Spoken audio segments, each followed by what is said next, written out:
सास वर्सेस बहू वर्सेस पति।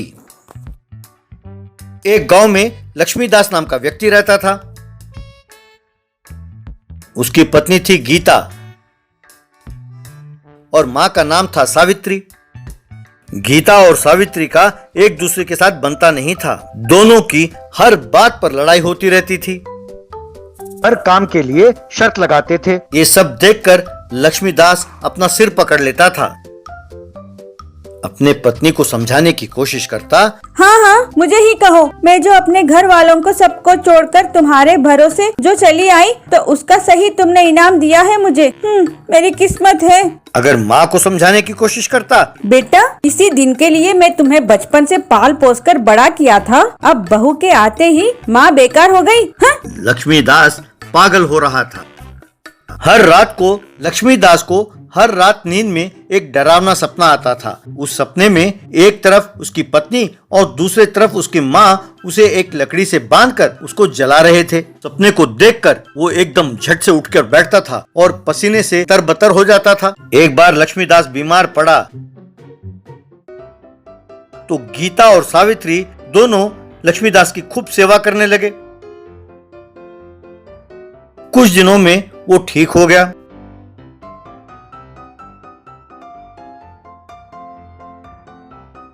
एक दिन उसकी पत्नी गीता उसके पास आई और सुनो जी, जब तुम्हारी तबीयत खराब थी तब मैंने भगवान से मन्नतें मांगी थी, हमें कुछ तीर्थ स्थानों में जाना होगा। तभी सावित्री भी आई और हाँ बेटा, मैंने भी मन्नतें मांगी थी, हमें जाना ही होगा। इस महीने मेरे तबीयत खराब होने के कारण बहुत पैसे खर्च हो गए ना, तो फिर कभी देखते हैं ना। वे दोनों चुप नहीं हुई, दोनों उसे तंग करने लगी। चलो ठीक है, कम से कम इस एक बात पर तो दोनों सहमत हैं, चलो चलते हैं।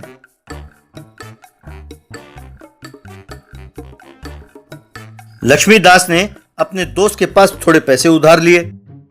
वे सब तीर्थ स्थान के लिए निकल पड़े।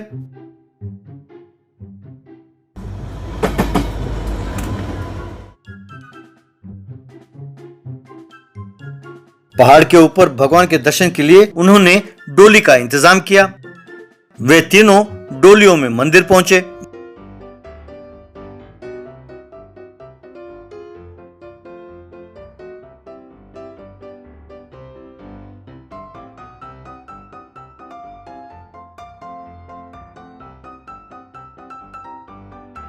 भगवान के दर्शन के बाद सावित्री, बेटा, वैसे हम यहाँ पहुँच तो गए, चलो आसपास के गांव भी घूम लेते। वे तीनों इस तरह उस तीर्थ स्थान में घूमने लगे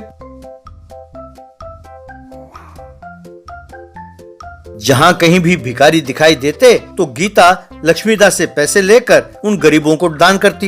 ये देखकर सावित्री भी लक्ष्मीदास से पैसे लेकर भिखारियों में बांटने लगी। इस तरह वे दोनों एक दूसरे से मुकाबला करते हुए भिखारियों में पैसे बांटने लगे। इस तरह लक्ष्मीदास के पास जितने पैसे थे सब खर्च हो गए। तब सावित्री लक्ष्मीदास से, बेटा, यूँ घूम घूम कर थक गए हैं, जरा डोली बात करो, घर लौटते हैं।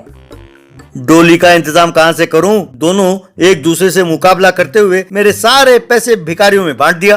अब तो हमें घर पैदल ही लौटना होगा। वे दोनों हैरान हो गई।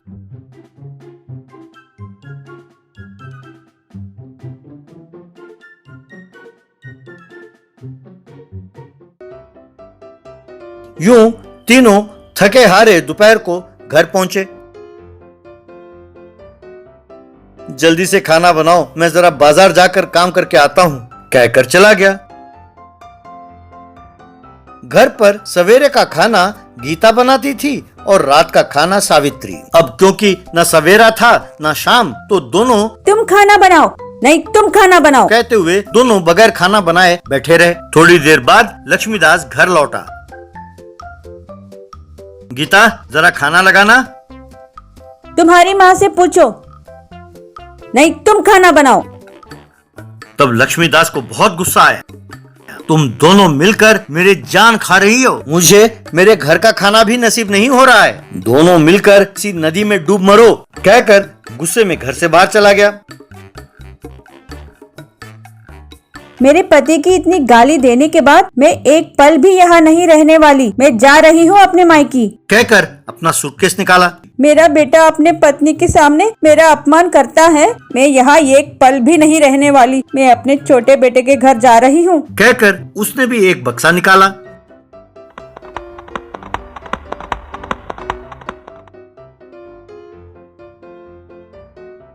चूंकि दोनों को एक ही गांव जाना था, तो दोनों ने मिलकर एक टांगे वाले से बात की। दोनों ने अपने बक्से को आगे रखा और दोनों पीछे जा बैठी। टांगे वाला जंगल के रास्ते से जा रहा था।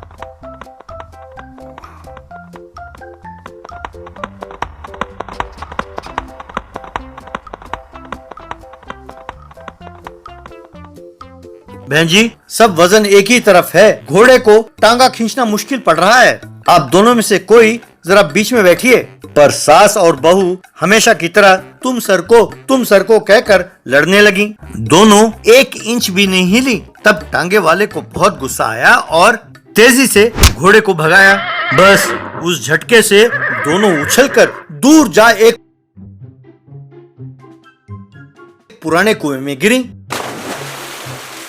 टांगे वाला ये देखकर डर के मारे भाग गया। सास और बहू दोनों कुएं के अंदर से बचाओ बचाओ कह के चिल्ला रही थी। थोड़ी देर बाद लक्ष्मीदास और टांगा वाला वहां पहुंचे।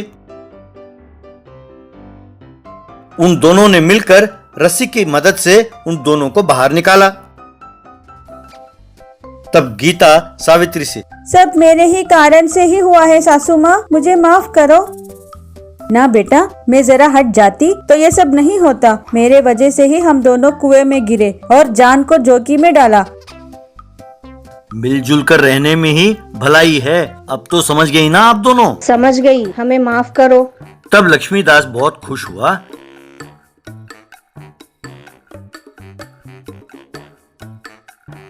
और उस दिन से तीनों बड़े खुशी खुशी रहने लगी।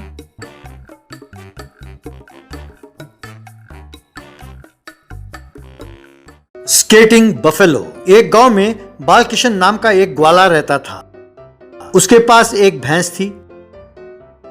बालकिशन अपने भैंस को घर घर ले जाकर उनके सामने ही दूध दोहकर उन्हें देता था। उस गांव में जमींदार विठल राव का बेटा विलासराव रहता था। उसे कारों का बहुत शौक था। उसके पास कई किस्म के कार थे और साथ साथ रेस कार भी था। वो उस रेस कार में गांव में तेजी से चलाता हुआ जाता था। अपने कार के साथ साथ जो भी कार जाते उनकी खिल्ली उड़ाता रहता था। एक दिन बालकिशन अपनी भैंस को लेकर विलासराव के घर गया। वहां विलासराव अपने रेस कार को पहुंच रहा था। अरे विलास, तू कैसा है? लगता है कि छुट्टियों में तुम खूब मौज कर रहे हो। ए, तू क्या है? दूध बेचने वाले, तू मुझे तू कह के बुलाता है? सर कह के बुलाओ। हम दोनों क्लासमेट्स हैं ना, इसीलिए ऐसा बुलाया सर। आप बुरा ना मानिए। तुम्हें अपना क्लासमेट कहते हुए मुझे शर्म आती है। ये कॉलेज वाले फ्री सीट्स देकर हम जैसे अमीरों की बेइज्जती करते हैं। मैं इस करोड़ रुपए वाले रेस कार में कॉलेज जाता हूँ और तुम हवाई चप्पल पहनकर पैदल चलते हो। पर दोनों को एक ही क्लास में बैठना पड़ता है। सब मेरी बदकिस्मती है। ठीक है, दूध दोहकर तुरंत यहाँ से दफा हो जाओ। बहुत ज्यादा घमंड हो गया इसे। किसी तरह इसे सबक सिखाना होगा, यूँ सोचा। कुछ दिनों बाद विलासराव रेस कार में कॉलेज जा रहा था। बालकिशन उसके भैंस पर सवार होकर जा रहा था। विलासराव कार रोककर, क्यों भैंस पर बैठकर कॉलेज जा रहे हो? अरे तेरे कॉलेज पहुंचते पहुंचते लंच टाइम हो जाएगा कहकर चला गया। बालकिशन ने तुरंत अपने भैंस को स्केटिंग शूज पहनाया। वो भैंस स्केटिंग करते हुए जाने लगी। बालकिशन शॉर्टकट में तेजी से जाने लगा। भैंस स्केटिंग का मजा लेने लगी। जब विलासराव कॉलेज पहुंचा तो बालकिशन पहले ही वहां मौजूद था। भैंस के स्केटिंग शूज उतारकर उसने रख दिया। विलासराव उसे देखकर दंग रह गया। अरे तू मुझसे पहले यहां कैसे पहुंचा? तू मेरे भैंस को नहीं जानता? तेरे रेस कार भी इसकी रफ्तार के सामने कुछ भी नहीं है। चलो क्लास में चलते हैं। वहां मौजूद सब जोर से हंसने लगे। विलासराव का अपमान हुआ। इस तरह बालकिशन हर रोज भैंस को स्केटिंग शूज पहनाकर विलासराव से पहले कॉलेज पहुंच जाता था। वो भैंस के स्केटिंग शूज उतार कर रख देता। एक दिन एक लड़की विलासराव से, क्यों विलास, तुम कहते थे कि तुम्हारी कार 100 हॉर्स पावर है, एक सिंगल भैंस पावर के सामने ये कुछ भी नहीं है। तुम कहते थे कि इस राज्य में तुम्हारी कार से तेज कोई गाड़ी नहीं जा सकती। 1 करोड़ रुपए देकर इसे खरीदने से अच्छा होता कि तुम ये भैंस खरीद लेते। कहकर हंसकर चली गई। विलासराव तुरंत बालकिशन के पास गया। यार, मैं तेरे हाथ जोड़ता हूँ, ये भैंस मेरे रेस कार से तेज कैसे जाती है? प्लीज बताओ, ये माजरा क्या है? ये कोई साधारण भैंस नहीं है ब्रो, जादुई भैंस है। एक साधु ने इसे मुझे वरदान में दिया। ये रॉकेट से भी तेज जा सकती है। अच्छा, तो मेरे रेस कार को ले लो और बदले में ये भैंस मुझे दे दो। चाहो तो एक्स्ट्रा 50 लाख भी दूंगा। मना मत करना, तेरे पांव पड़ता हूं। ठीक है, इतनी मिन्नतें कर रहे हो तो मैं तुम्हें ये दे देता हूं। कल पैसे तैयार रखना। अगले दिन सबके सामने विलासराव ने भैंस के बदले में वो रेस कार के कीज और पैसे बालकिशन को दिए। विलासराव खुश होकर उस भैंस पर बैठा।